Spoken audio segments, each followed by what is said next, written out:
जब जब आप जितनी देर तक सड़कों पे चल रहे हैं, लोगों का हुजूम उमड़ रहा है, सुनने में आया है कि फोर्सेस एक्स्ट्रा लगानी पड़ी है, क्या कहेंगे? अरे फोर्स क्या, जो फोर्स कहेगी वो मैं लूंगा। इधर आइए इंस्पेक्टर साहब, क्या पोस्ट क्या है आपकी, आप बताओ।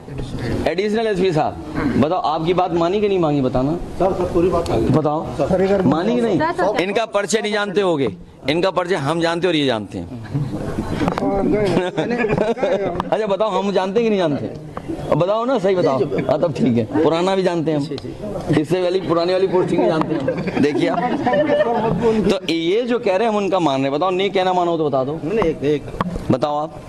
और बीजेपी वाले क्यों घूम रहे हैं अब, बंद हो गए वो लोग? अरे बहुत बधाई। सर योगी कह रहे हैं कि ये जो कहेंगे हम कहना मान लेंगे, जाइए। ये कहेंगे यहाँ रुके हम रुके, ये कहे जाइए हम जाएंगे। कितनी सीटें गठबंधन की हैं? प्रदेश में कितनी? देखिए, एक सीट के अलावा सब सीटें जीत रहे हैं। कौन सी सीट? एक लड़ाई में है क्यूटो, वाराणसी, वो क्यूटो है, एक लड़ाई में है, उसको क्यों बाकी छोड़ दिया? सब इंडिया गठबंधन जीत रहा है। उसको क्यों छोड़ दिया? वो लड़ाई में है, थोड़ा बढ़ जाएगा, मेहनत करेंगे तो हम लोग। योगी जी कह रहे हैं नेपोटिज्म पे वोट नहीं देना है, राष्ट्रवाद पे वोट देना है। मेरी बहन, उन्हें नेपोटिज्म का मतलब नहीं पता होगा, इसलिए उनका जवाब नहीं दूंगा। क्योंकि आपके परिवार से 5 लोगों को टिकट मिला है। तो उनसे किसने रोका? परिवार बढ़ा लें, किसने रोका है भाई? आपको अगर लग रहा है कि हमारा परिवार लड़ रहा है तो किसने रोका है? अब भी अपना परिवार बढ़ाओ। ये जितने पुलिस वाले हैं सबका परिवार है, तुम्हारा परिवार होगा।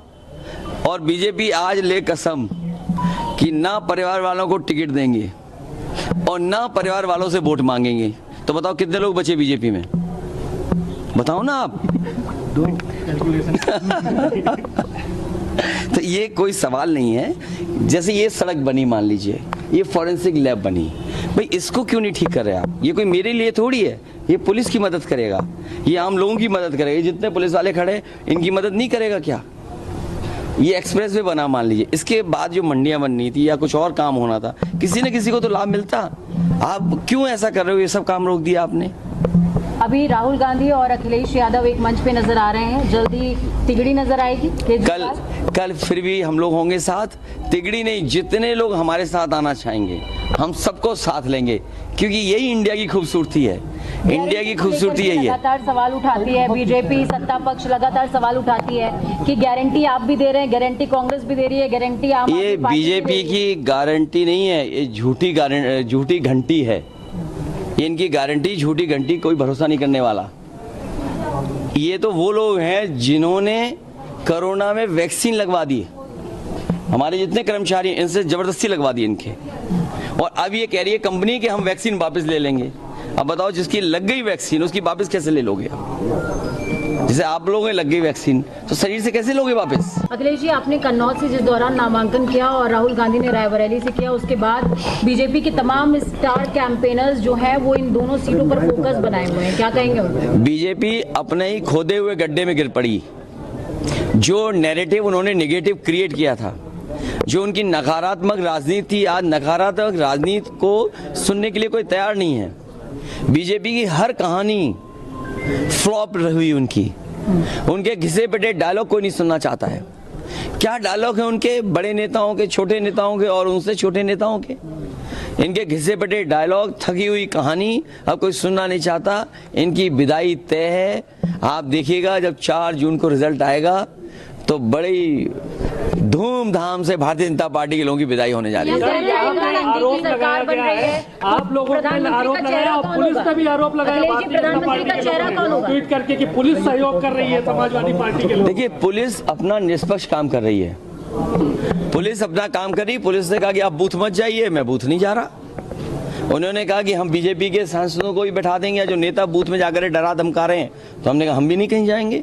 ये तो हमारा प्रिविलेज है, ये तो हमें नियम के अंदर हमें अनुमति मिलती है कि हम बूथ पे जाकर के अपने एजेंट और वोट कैसे पड़ रहा है वो देख सकते हैं। अगर इस कानून और नियम के बारे में नहीं जानते तो अलग बात है। लेकिन बीजेपी सुबह से, मैं आपसे कह रहा हूँ, कसाबा यहाँ बूथ जाइए आप, अगर आप निष्पक्ष पत्रकार हैं, कसाबा जाइए। बीजेपी के गुंडे ने एक समाजवादी पार्टी के लोगों पर व्यवहार खराब किया, लेकिन समाजवादी पार्टी उससे डरने वरने वाली नहीं है। सुबह से ये लोग फर्जी आधार बना के वोट डाल रहे हैं, हमारे लोगों ने पकड़ लिया। और मैं आपसे कह रहा हूं, ये कन्नौज के हमारे पत्रकार जानते होंगे, गुरसाईगंज में बताओ, जिस समय चेयरमैनी का चुनाव था, हजारों संख्या में फर्जी आधार मिले थे कि नहीं मिले थे? ये बीजेपी के लोग फर्जी आधार भी बना लेते हैं, इतने फर्जी हैं कि बताओ फर्जी आधार बना ले रहे हैं। बूथ कैप्चरिंग की भी आपने शिकायत की? अरे बूथ कैप्चर करेंगे तो हम भी पहुंच जाएंगे, ऐसा नहीं है बूथ कैप्चर। जल्दी बूथ कैप्चर करेगा तो जनता उनको, इसीलिए कहा खोट से नहीं जीत सकते, ये वोट से हारने जा रहे हैं। केजरीवाल जी के बाहर आने के बाद गठबंधन कितना सशक्त है? ये इंडिया गठबंधन की जीत है पीएम और इंडिया गठबंधन और मजबूत दिखाई देगा। पीएम कह रहे हैं इंडियन गठबंधन इंडिया अलायंस पे वोट देना मतलब बर्बाद करना अपने वोट्स को। मैं तो कह रहा हूँ कि ज्यादा दिन रुकना उनका, इस देश को बर्बाद करना होगा।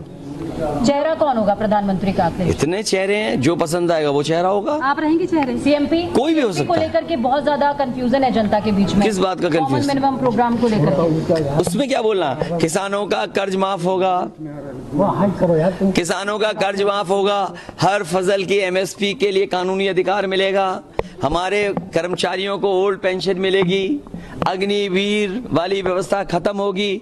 और अग्निवीर से तो डरे हुए हैं हमारी ये खाकी वर्दी वाले भी, कहीं हमारी इस बीजेपी वालों को दिमाग घूम गया उनका, तो इनकी 3 साल की नौकरी कर दी, तब क्या करोगे आप? तो ये भी उनके खिलाफ वोट डालने जा रहे हैं।